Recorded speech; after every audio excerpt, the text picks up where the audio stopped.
and this would give you a painting of chaos. It gives you a feeling of chaos.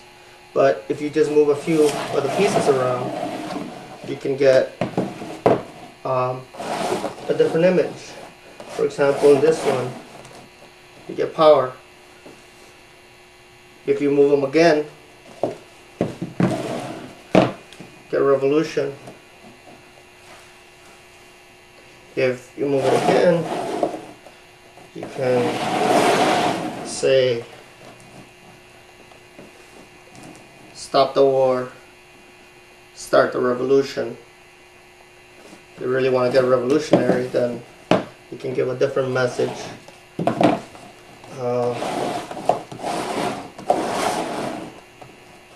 Peace.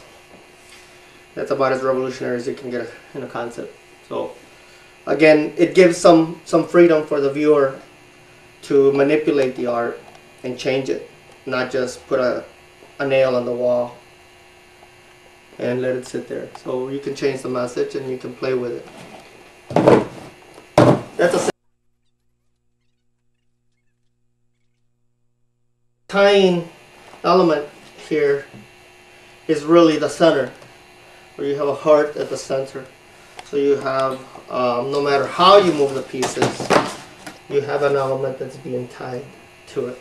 So right there you have the Father, the Son, the Holy Spirit, so it's sort of like the trilogy of it.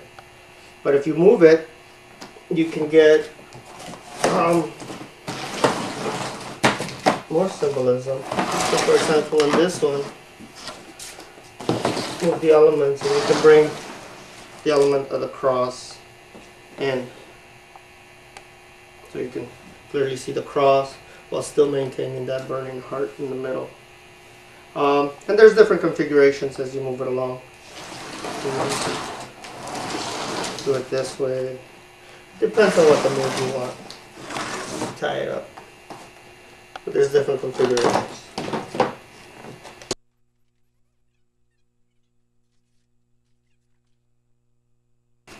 A woman.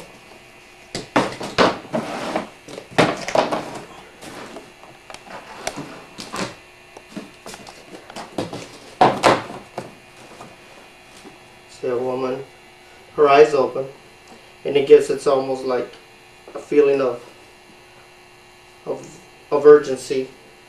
So if you turn it, you get a feeling of peacefulness, even though there's still a lot of chaos in that world. Or you could just have her wink an eye.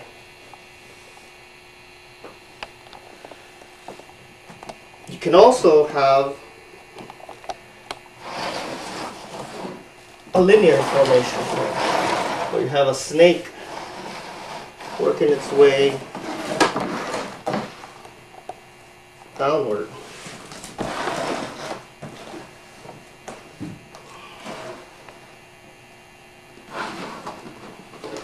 With the tail all the way up to here. So you have the tail and the snake just moving up this way. And the same as we show.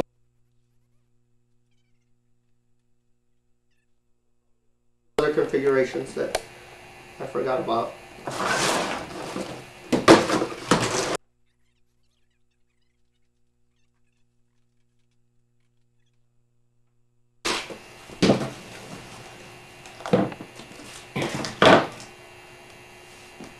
Have a guitar. This also could go horizontal, where you have a moon.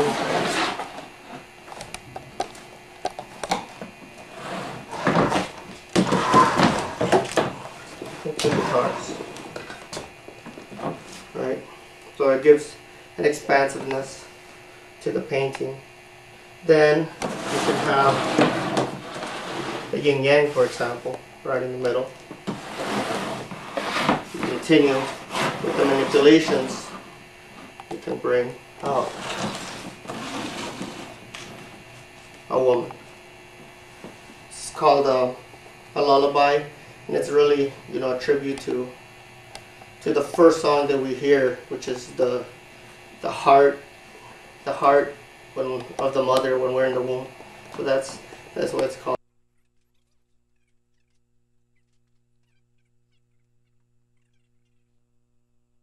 called Santana remix, and a remix is when you take one record and you mix it with either another record or just a sample from another record. So what would that record be? You know, there could be a sample or riff from Jerry Garcia, you know, sampled with Carlos Santana, or you can play Los Lobos, sampling with Carlos Santana, or you can take a Carlos Santana record and mix it with another one and create another version of it. And continue to see Carlos.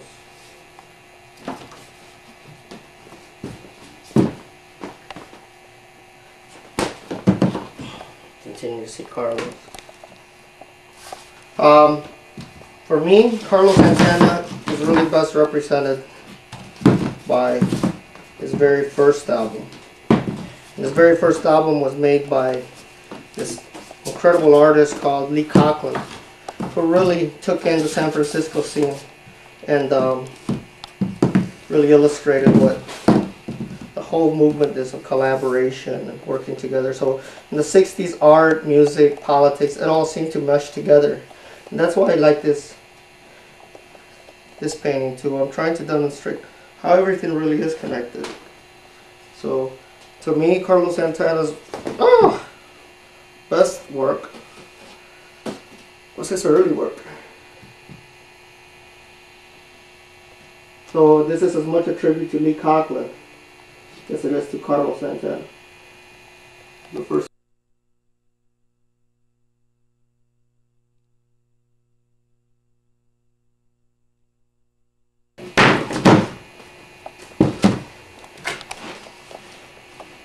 But I mean, you don't have to go figurative with art. A lot of it can be abstract. This is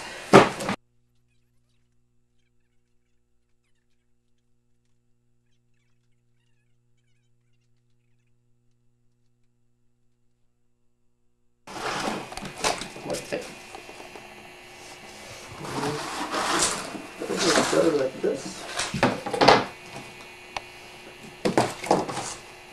Does that look okay? Yep. So here you have the wings of an eagle here, or you can have the Cesar Chavez eagle, farm workers eagle, right there. That's also a no art piece, and this is typical of my work, but like I said, the real power of no art is when other people collaborate. I think this one is real powerful because my 2-year-old daughter saw me painting and she wanted to paint too, and she started painting this stuff right here.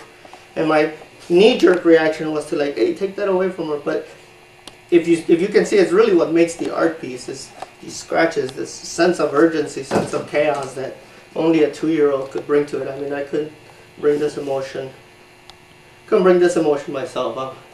I wish I could, but no matter how we try, ours will look like a scribble. She actually has some intensity to what she's trying to do, because she was looking at what I was doing and she was going to try and imitate it.